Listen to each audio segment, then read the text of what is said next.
Bismillahirrahmanirrahim. Assalamualaikum warahmatullahi wabarakatuh. Alhamdulillahirrabbilalamin. Allahumma salli wa sallim ala nabiyyina Muhammad wa ala alihi wa ashabihi ajma'in. Bapak ibu saudara sekalian yang dirahmati Allah, ada sebuah kisah pada masa pemerintahan Khalifah Umar bin Abdul Aziz. Khalifah yang ada garis keturunan dari Umar bin Al-Khattab radhiyallahu anhu, yaitu cucu dari Asim bin Umar bin Al-Khattab yang beristrikan seorang anak penjual susu yang jujur, yang kisahnya fenomenal, yang kemudian diambil menantu oleh Khalifah Umar bin Al-Khattab saat itu. Khalifah Umar bin Abdul Aziz ini pemerintahnya sangat singkat, tidak sampai 3 tahun. Tapi kisah-kisah hikmahnya masih terkenang karena kebijaksanaan dan keadilannya.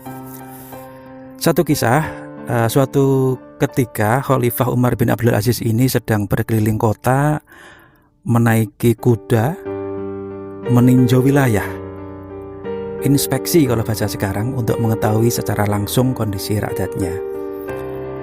Dia melihat seorang tua yang sedang menanam sesuatu. Kemudian sang khalifah ini mendekat dan ternyata orang tua ini sedang menanam pohon kurma. Kemudian sang khalifah turun dari kuda, mendekati orang tua ini, kemudian mengucapkan salam, "Assalamualaikum." Dijawab oleh si orang tua ini, "Waalaikumsalam." Khalifah bertanya, "Sedang apa kau wahai orang tua?"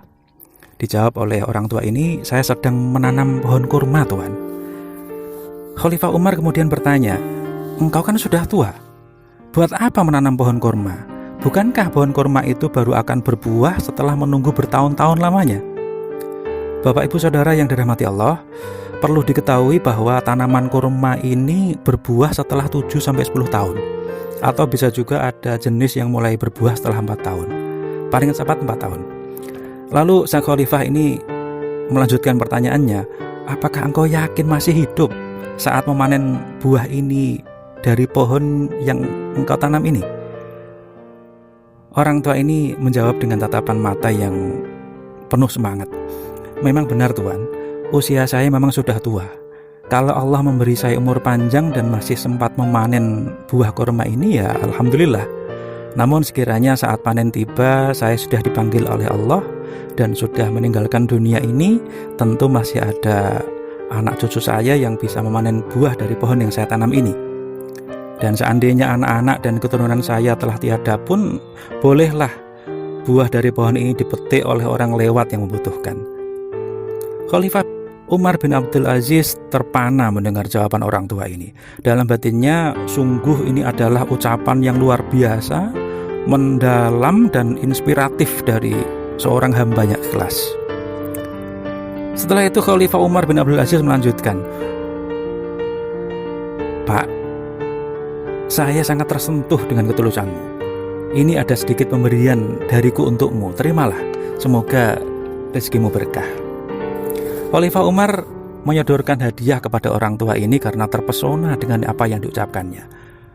Orang ini kemudian menerima pemberian itu dengan bahagia dan berkata, "Terima kasih Tuan, baru saja saya menanam, sudah memetik hasilnya." Bapak ibu saudara sekalian yang dirahmati Allah, dari hadis yang diriwayatkan Imam Muslim dari Abu Hurairah radhiyallahu anhu, Rasulullah sallallahu alaihi wasallam pernah bersabda, "Idza mata ibnu Adama in qata'a amaluhu illa min thalathin, shadaqatin jariyatin aw ilmin yuntafa'u bihi aw waladin sholihin yad'u lahu." Apabila anak Adam itu mati, maka terputuslah seluruh amalnya kecuali 3 perkara, yaitu sedekah jariyah atau sedekah yang berlaku terus-menerus, ilmu pengetahuan yang dimanfaatkan, dan anak soleh yang mendoakannya. Yang pertama adalah sedekah jariyah. Sedekah sesuatu yang terus-menerus efek kebermanfaatannya. Amalan soleh yang sangat dianjurkan karena efek atau manfaat dari amal ini panjang untuk kebaikan manusia lainnya. Untuk itu pahalanya bagi yang melakukan juga akan terus gemurujuk, mengalir sampai setelah ia meninggal dunia sekalipun. Banyak bentuknya.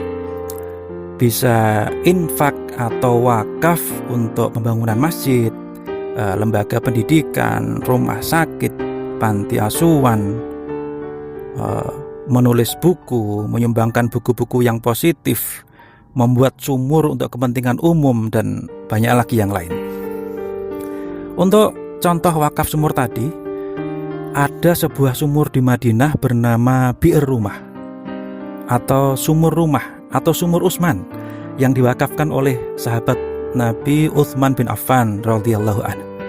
Saat ini sumur rumah ini masih ada. Bahkan karena saking amanahnya yang mengelola, aset wakaf ini telah berkembang menjadi perkebunan kurma dan terakhir berdiri bangunan hotel atas nama Utsman bin Affan. Hasilnya 50% untuk membantu anak yatim, fakir miskin, dan masyarakat yang membutuhkan di Madinah.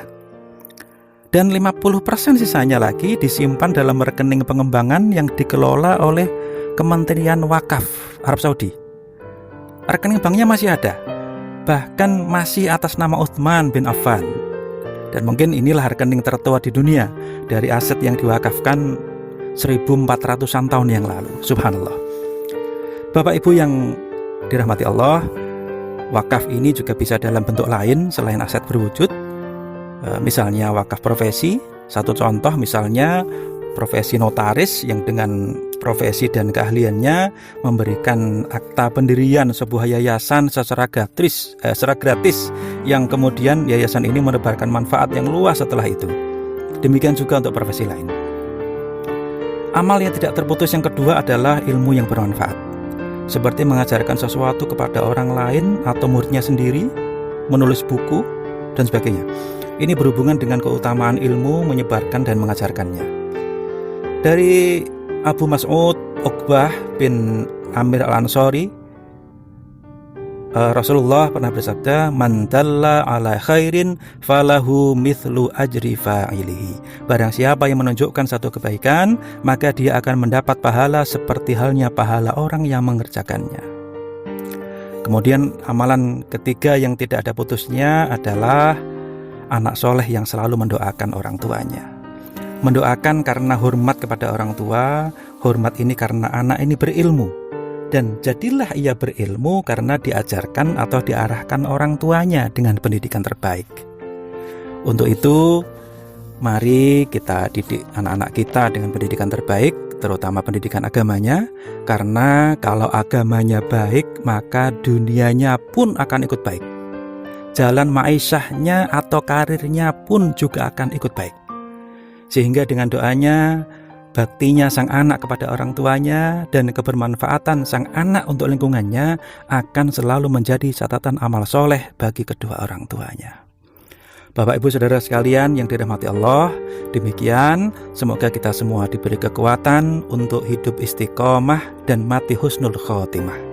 Lulus dari kehidupan dunia menjadi orang yang luas manfaatnya untuk sebanyak mungkin manusia di sekitar kita di hidup yang hanya sekali-sekalinya ini.